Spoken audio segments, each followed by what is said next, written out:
forced to do so. Thanks, Senator Walsh. Yes, pity. Okay, Deputy Barrett.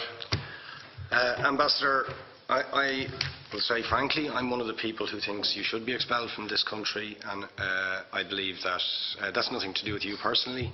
It's to do with the policies of your state. And I think, along with Desmond Tutu, that the time for treating you as a normal state is over, because you're not behaving as a normal state. And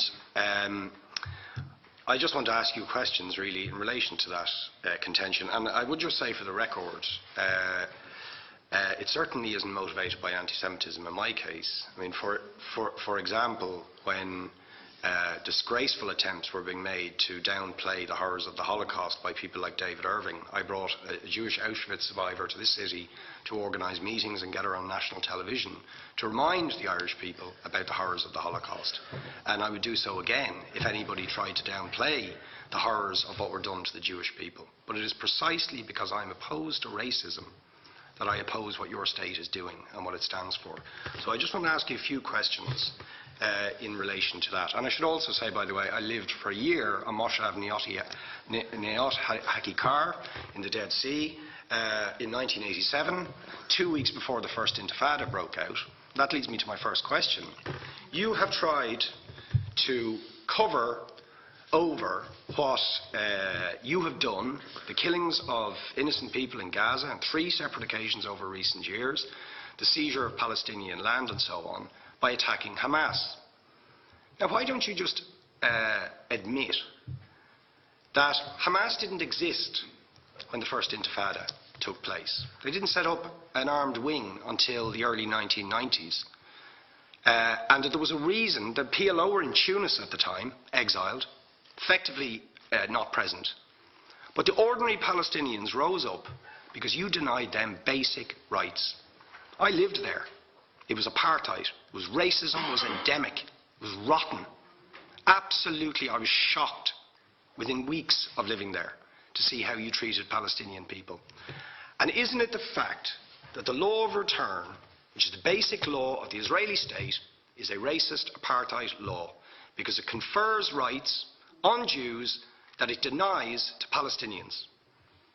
It allows, for example, if I was Jewish and had never stepped foot in Israel, I could claim citizenship there tomorrow, but 6 million people whose origins are in what you now call Israel, who were forced out in 1947 or 48, do not have that right.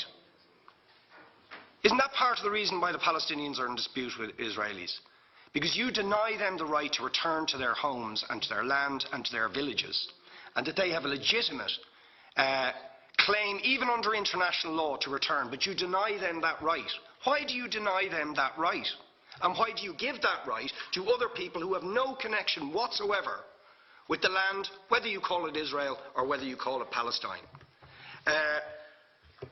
Why do you continue to seize land, if you're serious about Oslo and the two-state solution? Why do you continue to seize land which, under that agreement, is land designated to be Palestinian land? 500,000 people, most of which has taken place since Oslo. You allow that to happen. Why do you allow it to happen if you're serious about giving this land to the Palestinians? It's absolutely extraordinary. And it just, are you not just taking us, Ambassador, for idiots? That you can say with a straight face, we're serious about peace, but while we're serious about peace, we're going to seize Palestinian land. And you expect the Palestinians to just sit back and do nothing about that. And the world to accept that that is an acceptable way to behave. And you asked earlier on, could we have some constructive solutions? Now, you know what the Palestinian people have been asking for. Far less even than some people would ask for. Because I believe the whole apartheid system should be dismantled. But what they've asked for is to lift the siege of Gaza. Just to lift the siege of Gaza. Let them have an airport. Let them have ports. Let them not be dictated to by a government for whom they do not vote as to what can go in and out of their territories, whether they will have power, whether they will have clean water, whether they will have medicine. What makes you think you're allowed to have nuclear weapons and the 4th biggest army in the world and visit destruction on the people of Gaza But they have no right to defend themselves. They have no territorial sovereignty over that land. Would you ask questions, please? How do you justify that? Yeah. All right. How do you justify those double standards? And very lastly, Ambassador, people like Bishop Tutu, Nelson Mandela, and I would certainly describe your state as an apartheid state, with different laws for people depending on their race or religion. Now, isn't that just the case that, for example, at checkpoints going into the West Bank, there's a channel if you're Israeli or European, and there's a channel if you're Arab? Just because you're Arab. If you came into Dáil Éireann and they stopped you and said, "Are you Jewish?"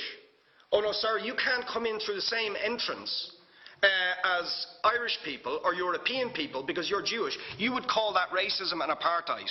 But yet, you practice that with your checkpoints and your military barriers and your apartheid wall. How can you justify that? All right, thank you. Last